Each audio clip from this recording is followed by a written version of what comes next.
Donc, les conditions d'équilibre d'un solide soumis à deux forces sont lorsqu'un solide est en équilibre sous l'action de deux forces F1 et F2, ces deux forces ont même droite d'action, même intensité, F1 est égal à F2, et des sens opposés.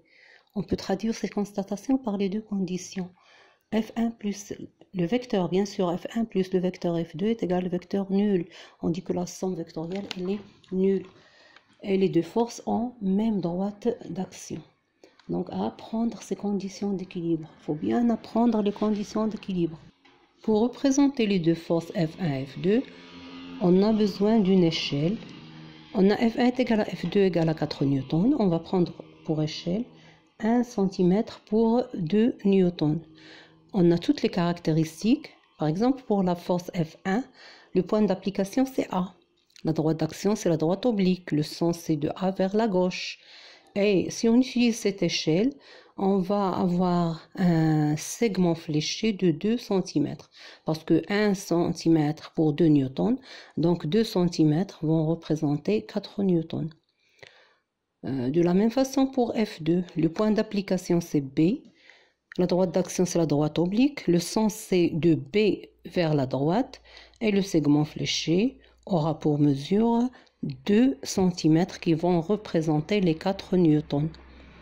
Donc, on voit que si on veut interpréter les deux conditions d'équilibre, on voit bien que les deux vecteurs ont des sens opposés, même droite d'action et même intensité. On va passer à l'application de ces conditions d'équilibre. Pour l'activité 2, on va chercher les caractéristiques du poids du corps en appliquant les conditions d'équilibre. Pour cela, on a un corps solide qu'on va suspendre à un dynamomètre.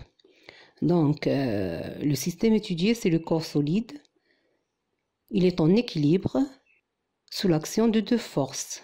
La force exercée par le dynamomètre et la force exercée par la Terre.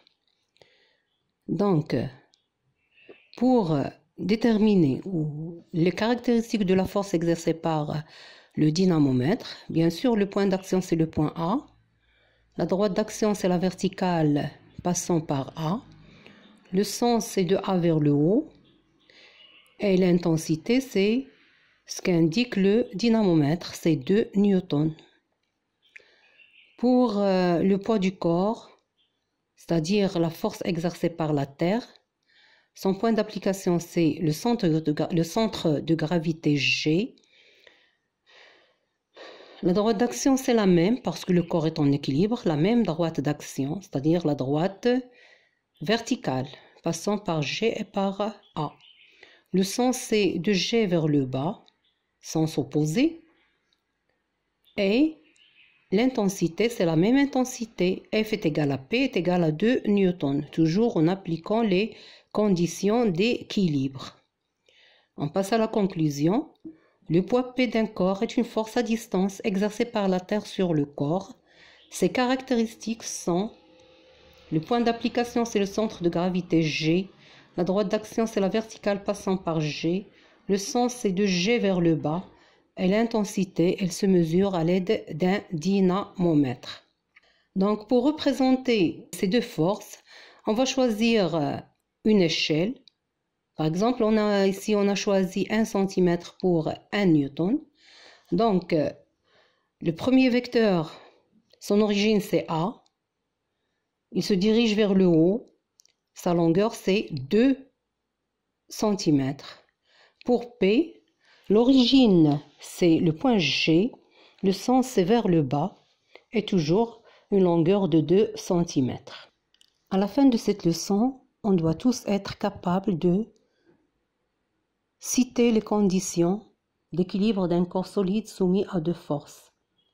Donc, les conditions sont: pour un corps solide en équilibre sous l'action de deux forces, ces deux forces ont même droite d'action, même intensité et des sens opposés. Ça veut dire que la somme vectorielle des forces F1 et F2 est égale au vecteur nul et que ces deux forces ont la même droite d'action. On doit aussi connaître les caractéristiques du poids du corps. Bien sûr, le poids du corps est une force à distance exercée par la Terre. Ces caractéristiques sont le centre de gravité G, la droite d'action c'est la verticale passant par G, le sens c'est de G vers le bas et l'intensité on la mesure à l'aide d'un dynamomètre.